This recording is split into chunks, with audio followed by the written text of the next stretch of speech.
Assalamualaikum dan salam sejahtera. Bertemu lagi dalam aspirasiku 40 hari menuju kegemenangan SPM 2021 dan 2022 PPD Kinta Selatan. Terlebih dahulu, saya mengucapkan ribuan terima kasih kepada Dr. Myo Hamdan bin Haji Ghazali kerana merealisasikan program seumpama ini untuk memastikan kecemerlangan bukan hanya pelajar bagi daerah PPD Kinta Selatan, juga kepada semua yang mengambil SPM untuk tahun 2021 dan 2022. Untuk program hari ini, saya fokuskan kepada catatan kertas 2, tips dan teknik. Sebelum tu, saya nak kongsikan sedikit teknik-teknik yang saya nak tunjukkan ini ialah macam mana cara mudah untuk murid untuk melukis figura. Sebab kebanyakan soalan kertas 2 setiap tahun melibatkan soalan yang melibatkan figura. Jadi bila figura ni sebenarnya sesuatu yang mudah. Tetapi bila sebut saja figura, kebanyakan murid merasakan sukar kerana mereka rasa susah untuk menghasilkan figura yang memenuhi kehendak soalan. Sebabnya dalam kebanyakan soalan, figura yang ditekankan ialah figura yang menunjukkan aksi. Jadi sebenarnya ada cara mudah untuk kita macam mana nak lukiskan figura ataupun orang. Biasanya saya gunakan kepada aksi. Contohnya kalau kita nak buat aksi figura tu sedang duduk di atas kerusi, figura biasanya dia ada bahagian kepala, bahagian badan dan bahagian kaki. Ini yang biasa. Tak ada figura yang luar daripada bahagian ni.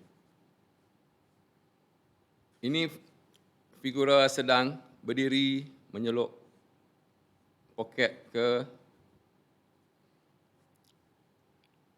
Ini asasnya. Kalau nak buat macam saya sebut awal tadi, untuk figura yang sedang duduk, sama juga. Tekankan kepada part-part badan. Duduk, kalau kita duduk secara formal dalam kelas, biasanya kita duduk menegak. Kita bawa kaki dia, kemudian masukkan bahagian bawah kasut. Lepas tu baru masukkan kerusi kayu kelas biasa. Ini teknik-teknik mudah macam mana untuk menghasilkan lukisan figura.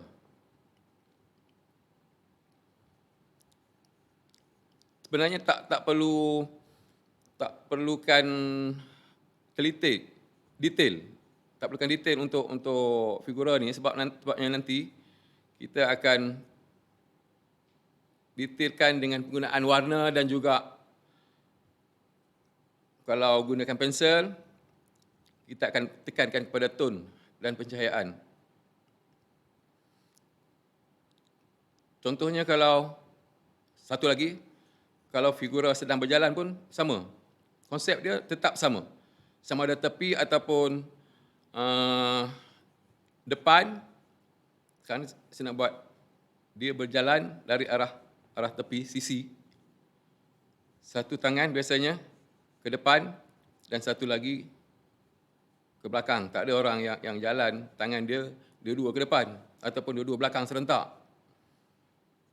Dan kena pastikan sini, bila tangan kanan di depan, kaki kiri mesti ke belakang. Supaya tak nampak figura tu janggal. Okey. Ini asas untuk figura yang tak perlukan detail. Cuma asalkan nampak bentuk figura tu.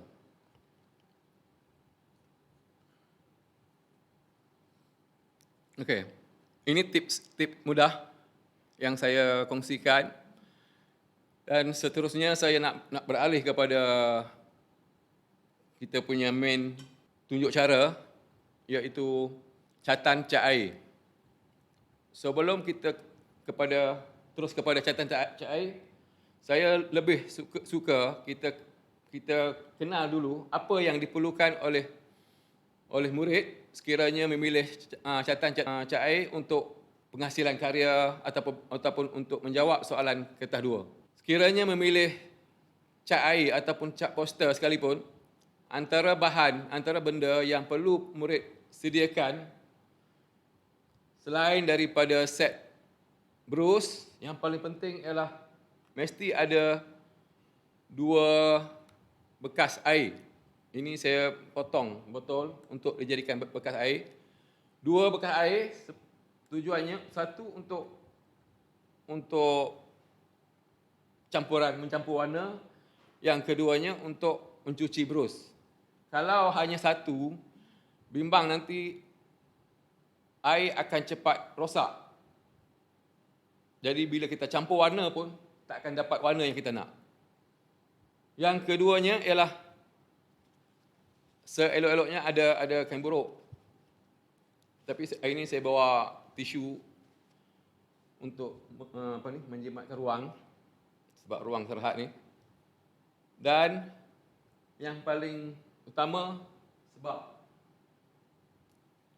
sebab cat air mesti ada brus.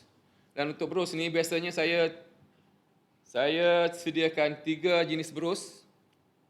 Ini brus yang paling besar dan brus saiz sederhana, sama ada saiz 10 ataupun saiz 8, dan sediakan juga satu brus yang paling kecil.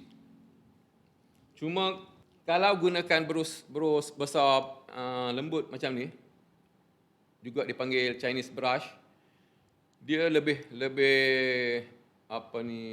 fleksibel, jadi lebih mudah. Tak perlu gunakan 3 brus saiz yang berbeza pun dah cukup, asalkan brus yang besar ni dia senang mengikut bentuk air. Okey, untuk tajuk catatan ni saya fokuskan kepada figura, dan saya pilih soalan beberapa tahun lepas yang meminta murid menggambarkan suasana di mana anda dan beberapa rakan anda mandi di air terjun. Gambarkan suasana tersebut. Okey, soalan ini ada 2-3 kriteria yang perlu di-highlightkan. Contohnya, yang pertamanya, anda dan rakan anda bermaksud lebih daripada seorang, sebab anda dan rakan anda. Kalau anda dan rakan-rakan anda, lagi ramai figura yang perlu dimasukkan dalam lukisan tu. Dan seterusnya, mandi di air terjun. Maknanya mandi di air terjun bukanlah mandi di sungai biasa ataupun di laut. Jadi fokus kita ialah kepada anda dan rakan-rakan anda dan juga air terjun. Jadi buat dulu lakaran air terjun yang untuk lakaran ni kebiasaannya pelajar dah didedahkan soalan lebih awal, seminggu lebih awal dah keluar soalan. Jadi saya rasa tak ada masalah untuk kita dapatkan maklumat tentang soalan tersebut.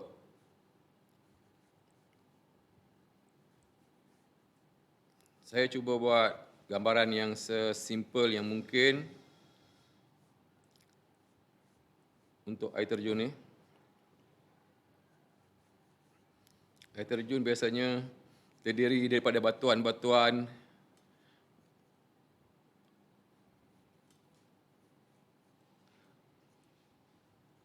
kita masukkan dulu air terjun, kemudian barulah masukkan figura dan aksi figura tersebut. Boleh buat figura sedang mandi, berendam,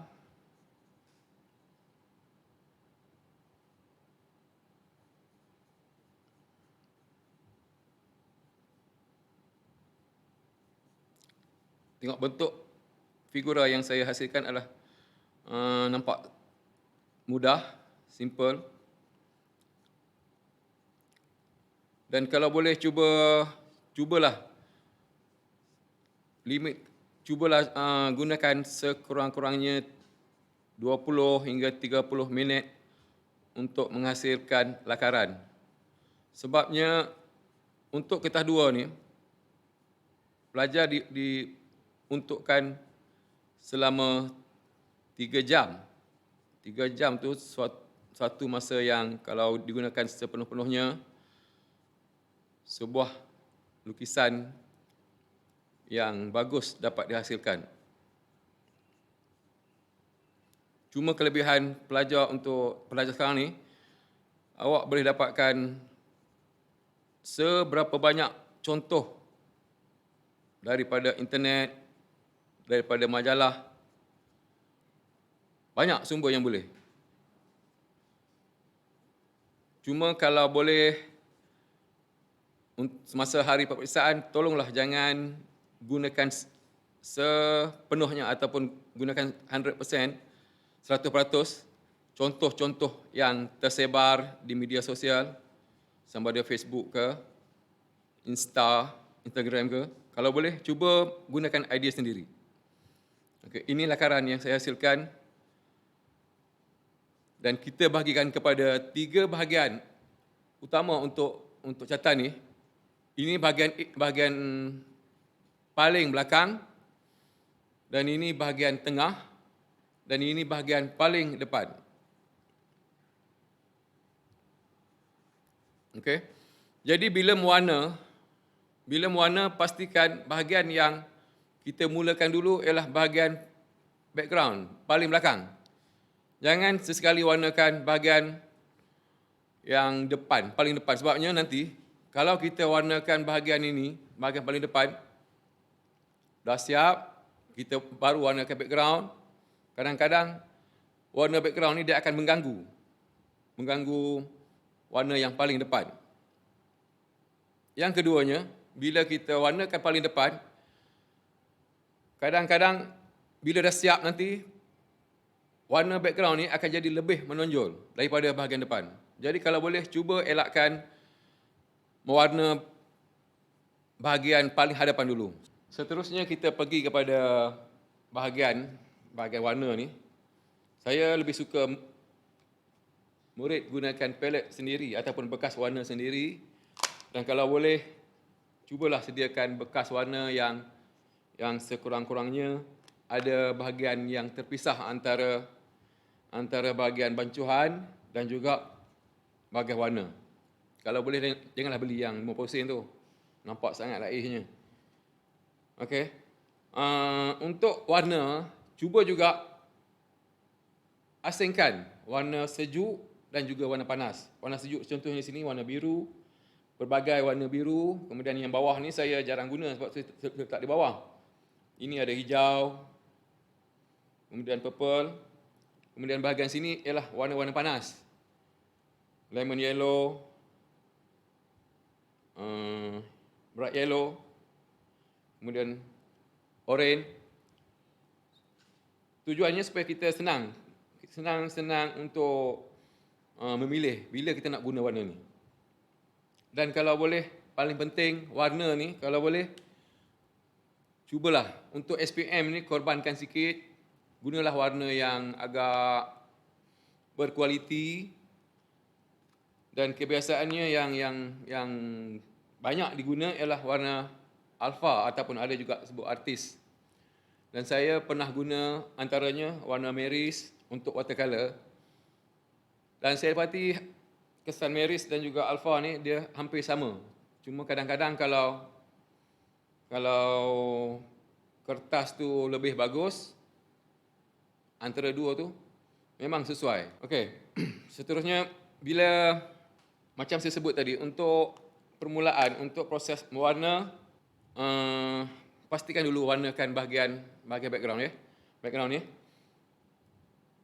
Dan paling penting juga, sebelum mewarna, murid kena pastikan kertas yang dibekalkan tu tak rosak. Rosak dalam erti kata lain, sebenarnya kertas pun boleh masuk angin. Bukan orang je. Kertas pun boleh masuk angin. Jadi kita nak tahu macam mana kertas tu rosak ke tak, masuk angin ke tak.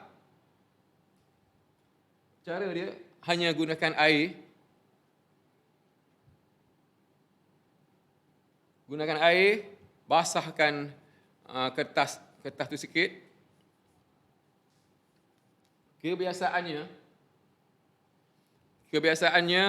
bila kertas tu masuk angin, air ni dia tak akan tersebar ataupun dia tak akan terserak.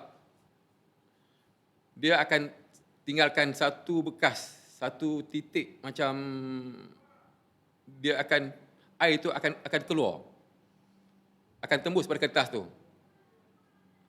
Hanya spot tu je, hanya bahagian tu je. Bahagian lain okey. Itu menunjukkan kertas tu dah rosak. Jadi kalau dapat keadaan macam tu, sebenarnya pelajar ada hak untuk minta kertas lain. Buat apa dia nak paksa diri dia untuk buat juga, sedangkan dia tahu kertas tu dah rosak.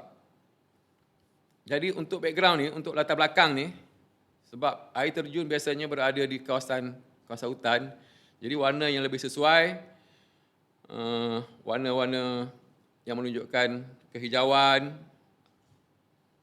tapi jangan terlalu pekat, sebab dia cuma latar belakang. Jadi saya gunakan teknik atas basah untuk background ni. Saya basahkan dulu bahagian belakang ni. Kemudian ambil sikit ultramarine blue.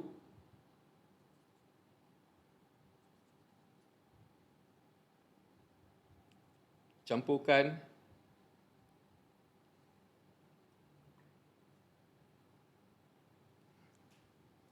dengan bright yellow.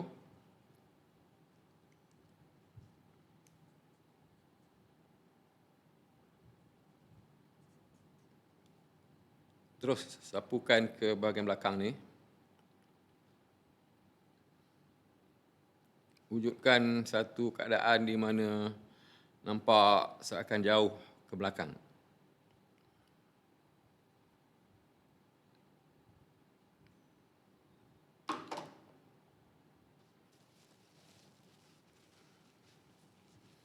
Ini sebab kertas ni dalam keadaan menegak, jadi airnya turun dengan cepat. Sebenarnya bukan satu keadaan yang sesuai untuk watercolor. Sebab bila terlalu menegak, nanti air itu akan mengalir dengan laju.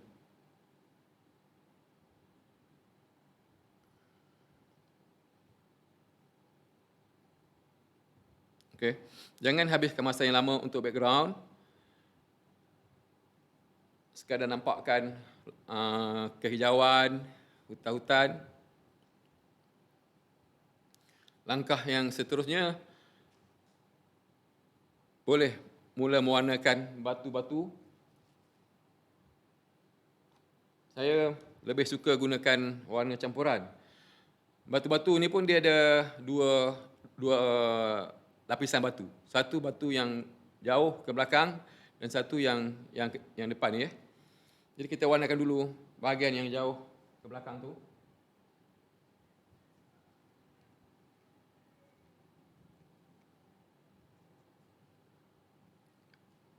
Ambil warna kuning, campur dengan biru.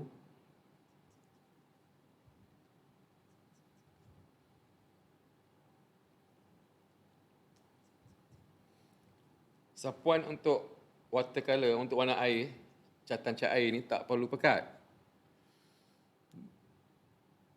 Dia biasanya lembut. Gunakan sapuan campuran warna yang lembut.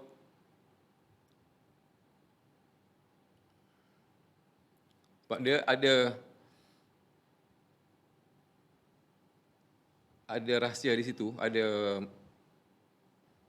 sesuatu yang boleh kita belajar nanti. Kenapa saya gunakan warna-warna lembut untuk belakang ni?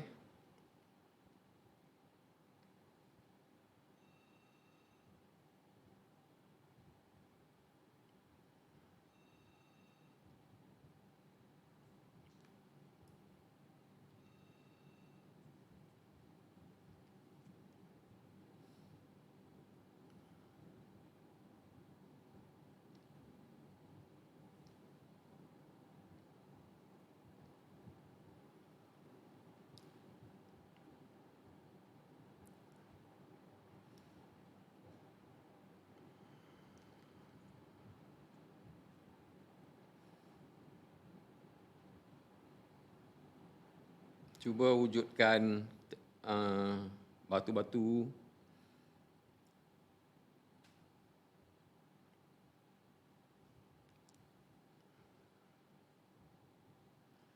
dia yang penting dia bila mewarna ni jangan panik,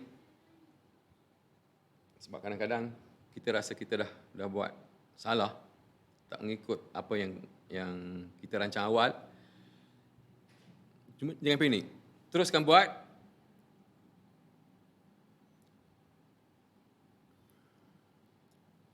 Okey, ini batu. Warna ini bahagian ini memang saya tinggalkan untuk air.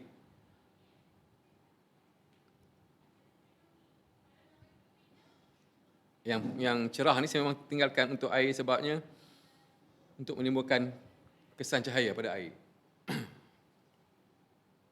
Okey, dah siap batu lapisan belakang. Sekarang ni kita bawa pula ke bahagian depan. Boleh guna campuran warna yang sama tapi dia lebih menonjol dia punya warna yang kita nak tu.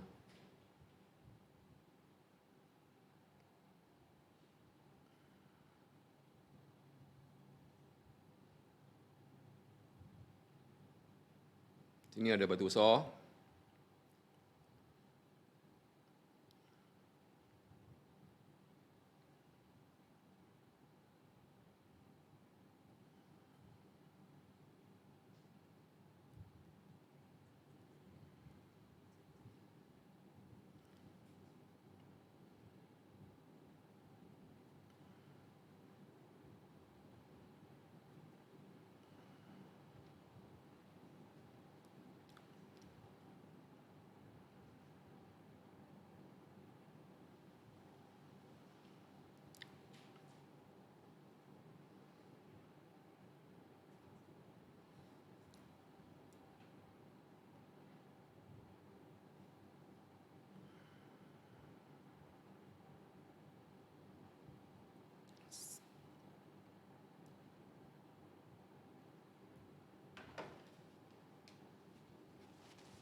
Ini gunanya tisu untuk apa ni? Betulkan balik.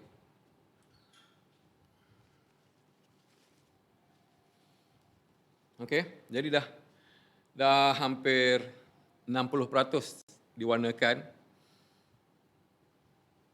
Sekarang ni kita dah boleh warnakan apa ni bahagian air. Yang atas ni air terjun, dia biasanya berwarna, biasanya kita warnakan dengan warna biru tapi yang biru yang lembut. Bentukkan seakan-akan warna air.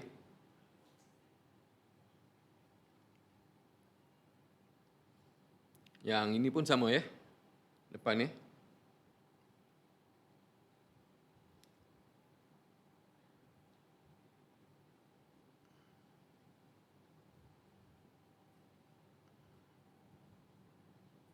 Okey, untuk air terjun, saya lebih suka gunakan warna hijau.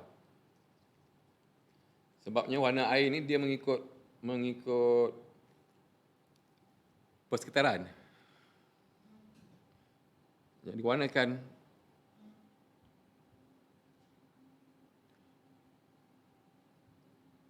air dengan warna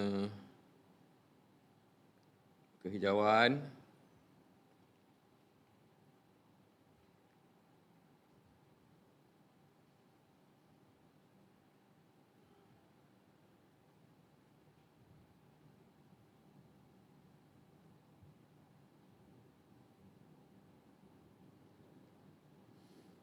Teruskan mewarna.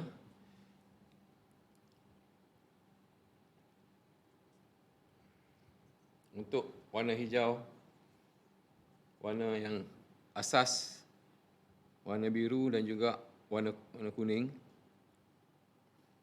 Kalau untuk dapatkan hijau cerah, warna kuning yang sesuai ialah lemon. Kalau untuk hijau yang gelap, boleh guna bright yellow. Kalau guna watercolor alpha tu.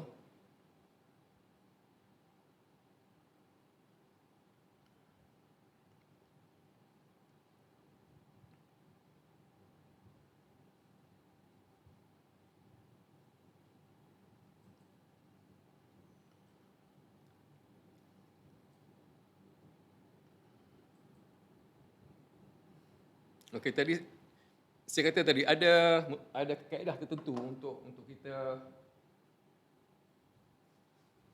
untuk kita gunakan warna-warna yang lembut ni.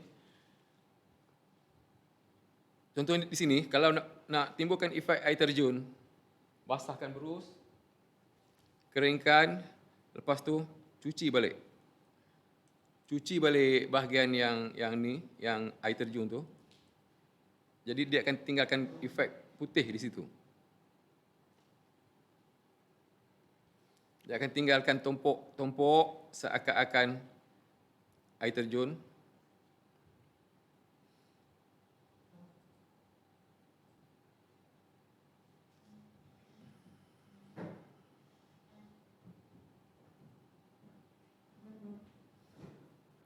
Kemudian untuk detailkan bahagian air ni, boleh gunakan warna batu. Gunakan warna batu untuk timbulkan kesan air terjun. Kadang-kadang proses ini dia berulang. Dia akan diulang 3-4 kali sehingga kita nampak benda tu.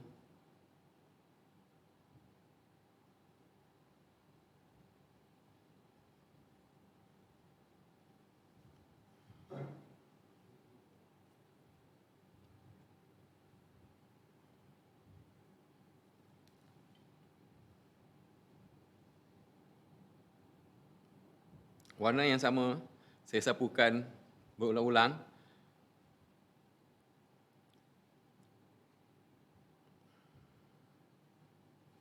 Dan untuk part batu yang paling bawah ni, jadikan warna gelap. Kalau nak dapatkan warna gelap yang paling mudah untuk dapat warna gelap, warna biru campurkan terus dengan warna coklat.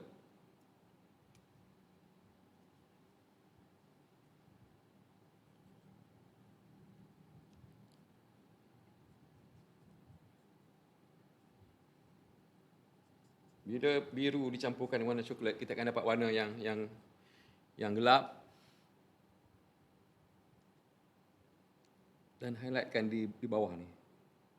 Di batu yang bawah ni. Dan di atas ni sikit. Timbulkan bentuk-bentuk batu. Dan jangan risau, untuk teknik watercolor ni ada bahagian yang kita akan tinggalkan putih. Cerah. Yang tinggalkan sebenarnya dia untuk kawasan yang paling cerah.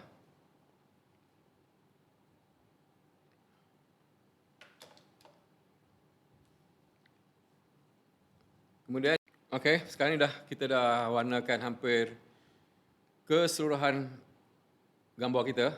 Cuma sekarang ni yang tinggal ialah bentuk-bentuk figura ni. Kemudian kita boleh lagi buat pendetailan detailkan gambar-gambar yang kita lukis tu. Untuk figura boleh masukkan warna kulit.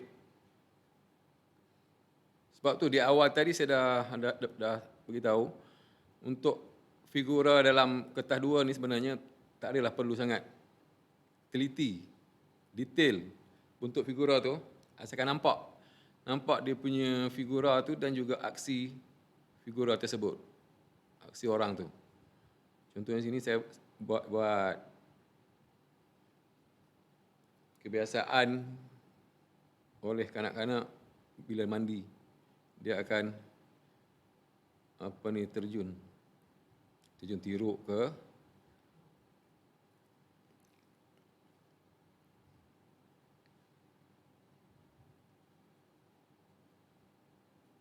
okey, kita warnakan keseluruhan figura.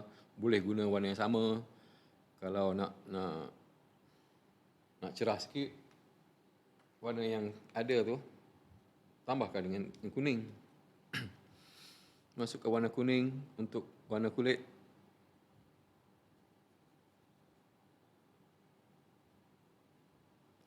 Untuk dapatkan warna rambut, masukkan warna biru pada warna tadi. Ataupun kalau nak cepat, biru campur dengan coklat. Kalau boleh, elakkan guna warna hitam. Jangan guna warna hitam ya, sebab warna hitam ni bila kita guna warna hitam pada catatan, warna tu akan tutup. Warna tu akan lebih menonjol daripada warna-warna lain. Sebab tu sebenarnya dia tak galakkan guna warna hitam untuk gubahan fikiran ni.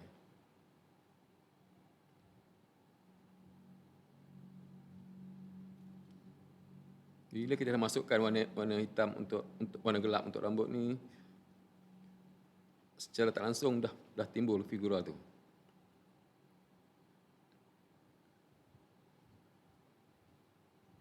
Kemudian ambil nipis je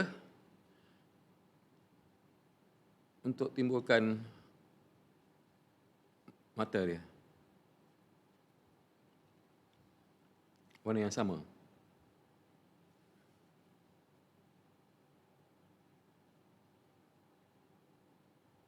Untuk bayang.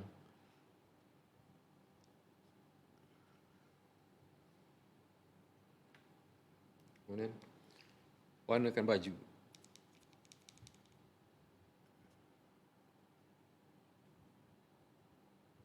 Warna baju ni bebas lah.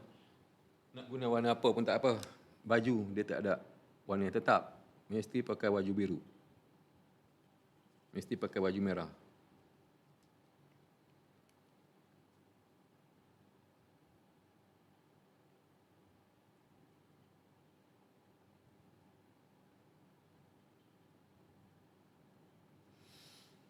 Gunakan warna gelap tadi.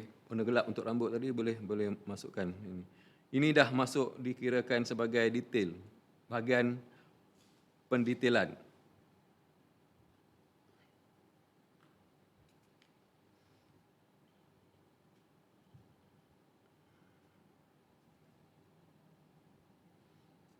Untuk objek ni boleh masukkan bayang dia guna warna gelap tadi.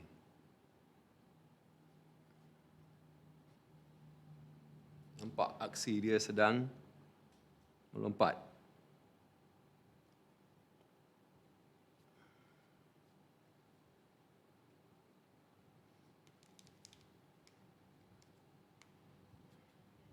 Sebenarnya kita ada banyak masa untuk menjawab kertas 2 ni.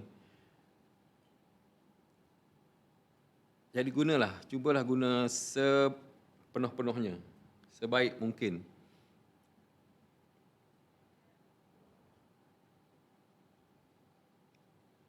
Jangan bazir. Jangan nak set, nak cepat siap.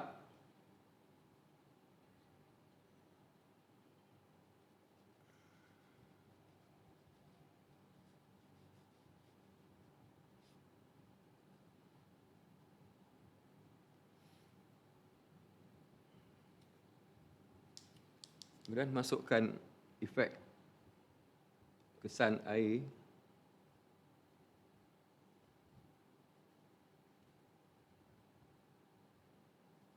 Kesan air ni dia ikut warna baju dan warna-warna yang ada di permukaan air tu. Contohnya kalau figura warna coklat, awak boleh gunakan warna coklat.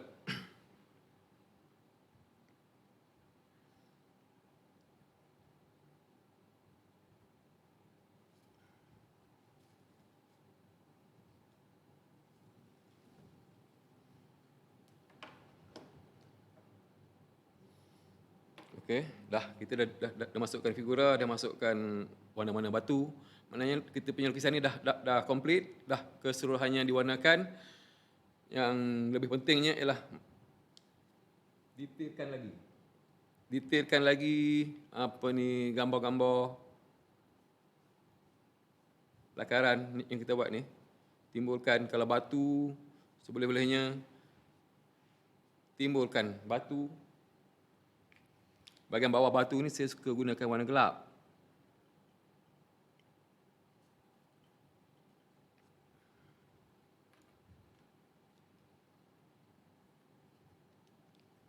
Dan satu lagi, kalau boleh, janganlah buat outline ataupun garisan luar.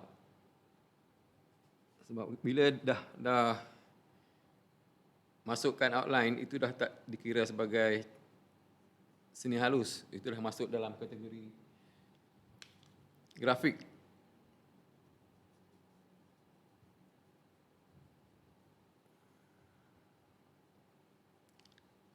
Sini saya nak detailkan batu.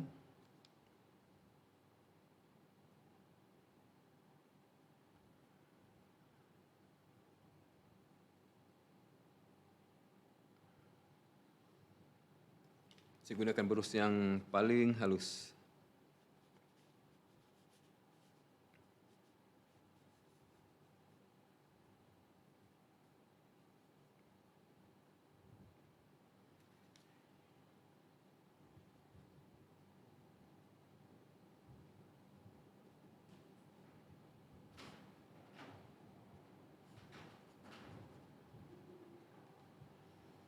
Sebenarnya bahagian belakang sini tak perlu detail sangat sebab dia batu yang di belakang. Yang kena detailkan lebih detail ialah batu yang paling depan. Jadi detailkan bahagian ni.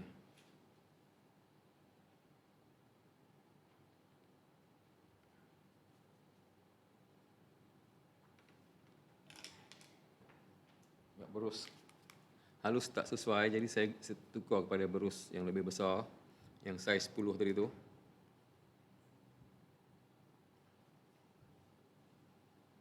Jadi kalau boleh, setiap murid perlu ada set berus sendiri.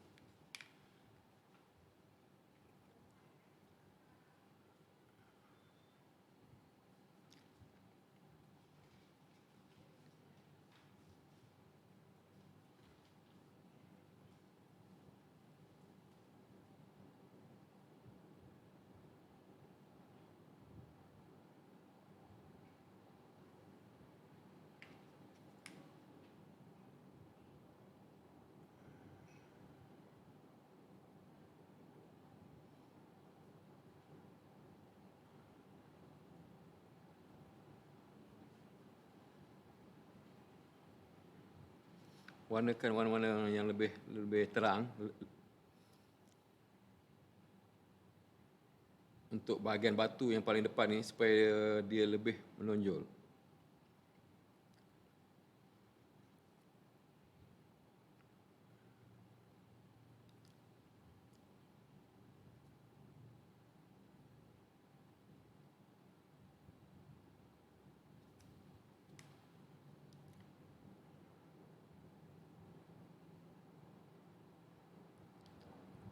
Kalau boleh cuba tunjukkan tekstur batu tu yang paling depan ni macam mana dia punya tekstur dia, kasar ke, licin ke.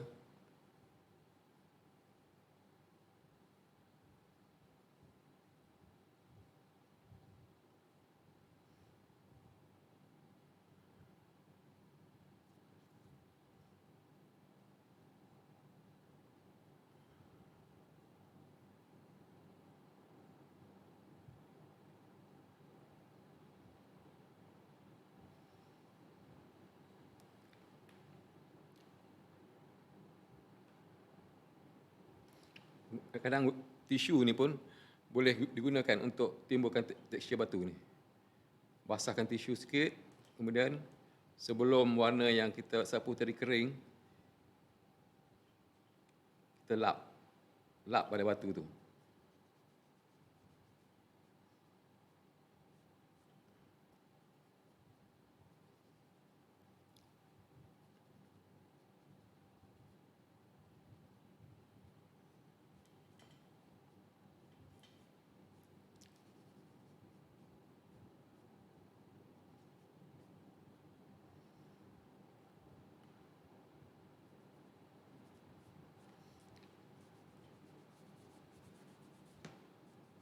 Okey.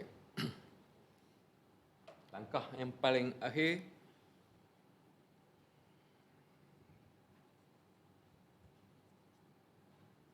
timbulkan bahagian yang paling depan. Bahagian paling depan sini ialah air ni. Jadi, gunakan warna yang lebih gelap untuk air ni.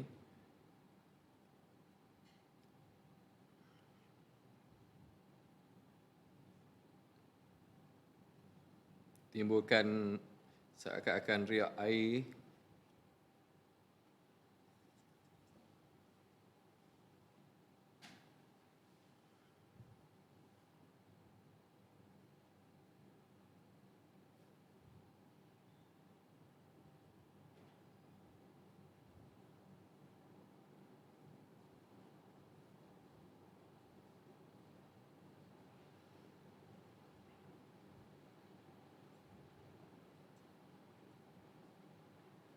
Jangan takut untuk bermain-main dengan warna.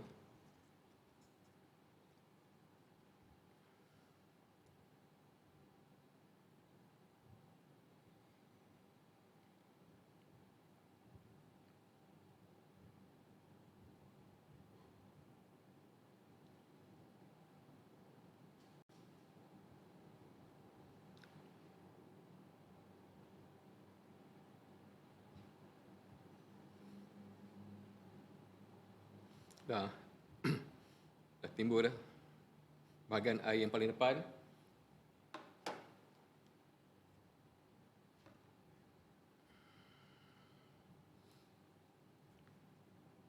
Saya nak betulkan air terjun ni.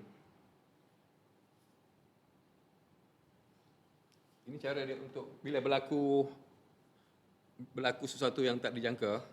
Contohnya macam ini ya. Kita nampak macam color ni dia terpalit kat sini. Sebab tu saya kata bila melukis gunakan bila melukis ni, cuba jangan panik. Cara untuk hilangkan ni sama juga, basahkan berus, kemudian keringkan, lepas tu gosok perlahan-lahan. Selagi kertas tu elok, dia boleh hilang, dia boleh tanggal.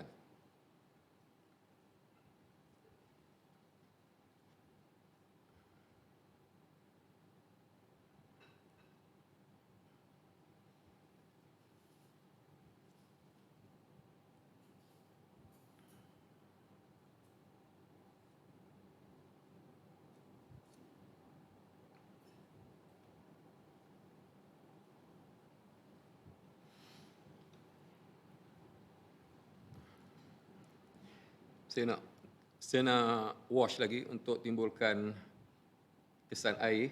Ini nama dia teknik wash yang kebanyakan pelukis cat air mesti tahu.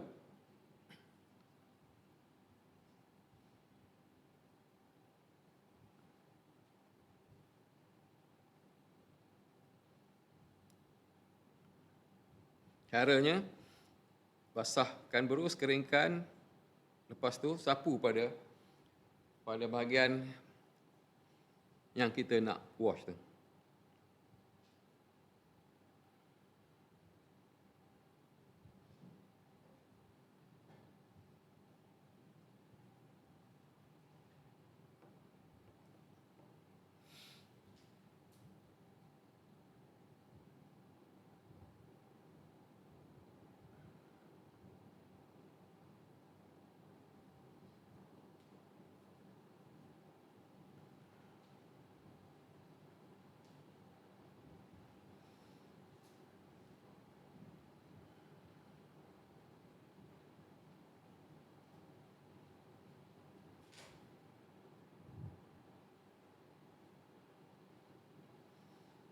Okey, ini hasil yang telah siap yang sempat saya hasilkan.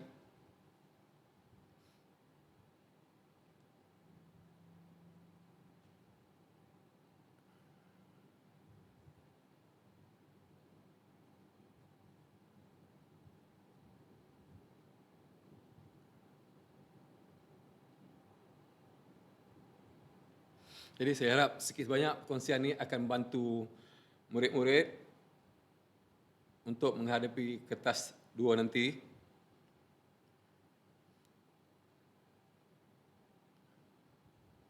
Cuma ingatan saya, cubalah gunakan masa sebaik mungkin.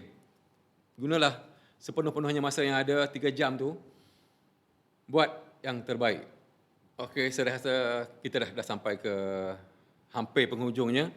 Tapi sebelum saya tinggalkan ruang ni, saya nak kongsikan antara beberapa tips yang sepatutnya murid tidak lakukan dalam menjawab kertas 2. Yang pertamanya, bila melukis figura, lukis orang, lukis potret, elakkan sesekali jangan ambil figura dalam bentuk anime.